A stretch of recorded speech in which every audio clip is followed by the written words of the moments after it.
सुगम संगीत का ये कार्यक्रम हम यहीं समाप्त करते हैं। ये आकाशवाणी का पटना केंद्र है। आइए सुनते हैं अगला कार्यक्रम। इनसे मिलिए। इस कार्यक्रम में लीजिए सुनिए समर्पित शिक्षक मिलिंद महिपाल से अंशुमान झा की बातचीत।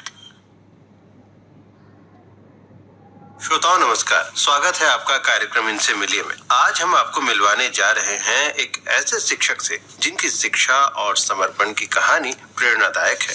शिक्षा केवल पाठ्यक्रम तक सीमित नहीं होती, यह विद्यार्थियों के व्यक्तित्व को भी गढ़ती है। और ऐसे ही समर्पित शिक्षक हैं श्री मिलिंद महिपाल जी। नवोदय विद्यालय विक्रम में अपने उत्कृष्ट शिक्षण और मार्गदर्शन से उन्होंने न सिर्फ छात्रों का भविष्य संवारा है, बल्कि शिक्षा के प्रति एक नई सोच भी इन्होंने विकसित की है। तो आइए जानते हैं उनके अनुभव, उनके विचार और उनके शिक्षण सफर की प्रेरक दास्तान।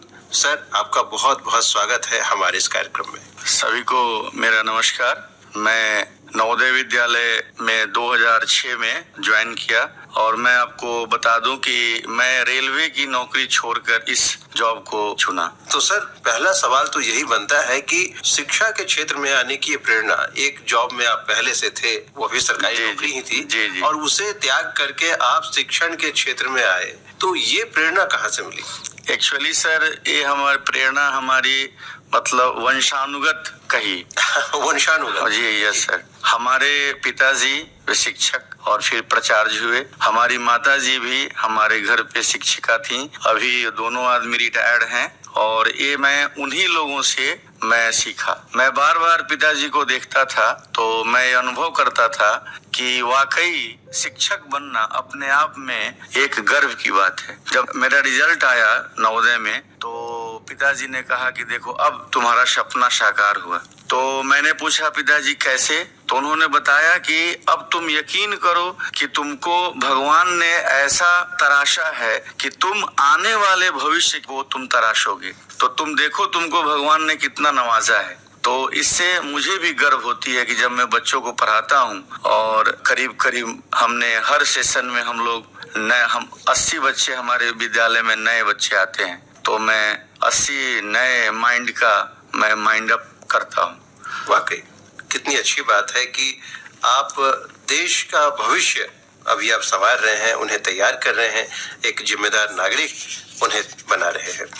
तो मिलिंद जी, आपने नवोदय विद्यालय में योगदान दिया है, तो इस विद्यालय में चूंकि एक आवासीय विद्यालय है, एक विशेष विद्यालय है, इस विद्यालय के बारे में भी बताइए और इस विद्यालय में आपका अनुभव कैसा रहा, इसके बारे में भी बताइए। मैं सबसे पहले तो नवोदय विद्यालय में मैं आपको बता रहा हूँ कि खासकर जो पटना नवोदय विद्यालय है विक्रम में अवस्थित है, तो यहाँ पे गार्जियन की भागीदारी बहुत ही कम है, क्योंकि ये विद्यालय सुदूर क्षेत्रों में ही होता है, क्योंकि इसको लैंड भी बहुत ज्यादा चाहिए। तो सबसे पहले मैं बताना चाहता हूँ कि नवोदय विद्यालय की स्थापना कब हुई थी। नवोदय विद्यालय की स्थापना हमारी राष्ट्रीय शिक्षा नीति के तहत की गई है। सबसे पहले 1986 में 1986 में राष्ट्रीय शिक्षा नीति के तहत नवोदय विद्यालय की स्थापना की गई और स्थापना के बाद आज कुल 661 नवोदय विद्यालय भारत के हर डिस्ट्रिक्ट में, सिर्फ तमिलनाडु को छोड़कर हर डिस्ट्रिक्ट में नवोदय विद्यालय की स्थापना कर दी गई है। और एक मुख्य रूप से ग्रामीण क्षेत्रों के प्रतिभाशाली बच्चों को उनके परिवार की सामाजिक आर्थिक स्थिति पर ध्यान दिए बिना गुणवत्तापूर्ण आधुनिक शिक्षा प्रदान करने के प्रति ये स्थापित किया गया, जो आज के डेट में, आज के दिन में ये अपने लक्ष्य को सही मायने में परिलक्षित कर रहा है। क्योंकि हम लोग नवोदय विद्यालय में देखते हैं कि अधिकांशतः ग्रामीण क्षेत्र के बच्चे, फर्स्ट जनरेशन के बच्चे एजुकेशन लेते हैं। उनके पिता को, उनके फादर को सिग्नेचर करने तक भी नहीं आता है। कुछ गार्जियन ऐसे हैं, कुछ गार्जियन बहुत अच्छे हैं। मैं आपके माध्यम से बताना चाहता हूँ, पटना जिला में खासकर जितने भी हमारे अभिभावक गण हैं, तो नवोदय विद्यालय का कंसेप्ट क्या है कि ये सिर्फ गांव के बच्चों के लिए है। ऐसी बात नहीं है।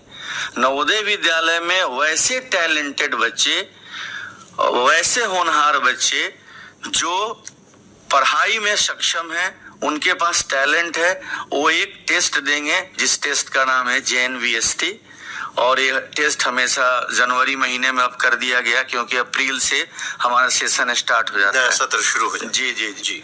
तो उसमें वे उनका एडमिशन होगा और उनका एडमिशन